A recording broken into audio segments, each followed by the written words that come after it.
শুভ সকাল বন্ধুরা, আমি দেবজানি। আমার মিনি ব্লগে তোমাদের সবাইকে স্বাগত। এদিকে আমি সকালবেলা কাজকর্ম চলে আসলাম রান্নাঘরে। সকালবেলা ভাত করেছিলাম আর বাবাকে দিয়েছিলাম আজকে রুটি আর তার সাথে চিচিঙ্গে ভাজা। আজ বৃহস্পতিবার, আমাদের বাড়ি নিরামিষ, সবাইকে চাও দিয়ে দিলাম।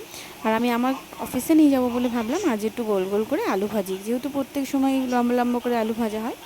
এদিকে লাল লাল করে আলুগুলো ভেজে নিলাম আর ছিল সাথে চিচিঙ্গে ভাজা। এরকম তেল তেল করে ভাজা কিন্তু ভাত খাওয়া হয়ে যায়। এদিকে চলে গেলাম মামাইকে আনতে। ওকে যে সময় আনতে গেলাম সেই সময় বৃষ্টিটা পড়ছিল না। আর এরকম ওয়েদার কিন্তু ভালোই লাগে, কারণ গরমও লাগে না, বৃষ্টিও নেই। এদিকে ও আমার কাছে আগের দিন বলেছিল মিনিমাম একটা আইসক্রিম খাওয়াবে, তাই আমি বললাম চলো। তো দোকানে আসলাম, ওখান থেকে ওকে ক্রিম বেলের এই ব্লু লেগন আইসক্রিমটা কিনে দিলাম। এই ব্লু লেগন আইসক্রিমটায় কিন্তু কোনো রকম কালার থাকে না, যার কারণে আমি ওকে এটা কিনে দিলাম।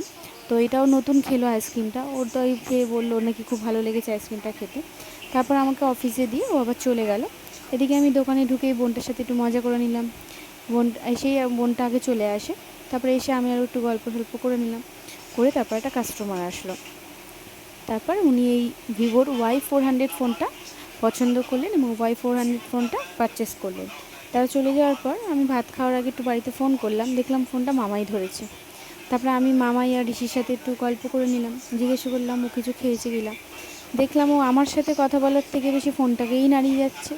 তারপর আমি বললাম ঠিক আছে টাটা বলে রেখে দিলাম। তারপর ভাত খেয়ে উঠলাম। তারপরে আর কোনো কাস্টমার ছিল না। তারপরে বাড়ি যাওয়ার কিছুক্ষণ আগে ইনি আসলেন, আমার ভিভোর এই ফোনটা নিলেন। তারপরে আমরা সবাই দোকান গুছিয়ে বাড়ি চলে গেলাম। টাটা বন্ধুরা।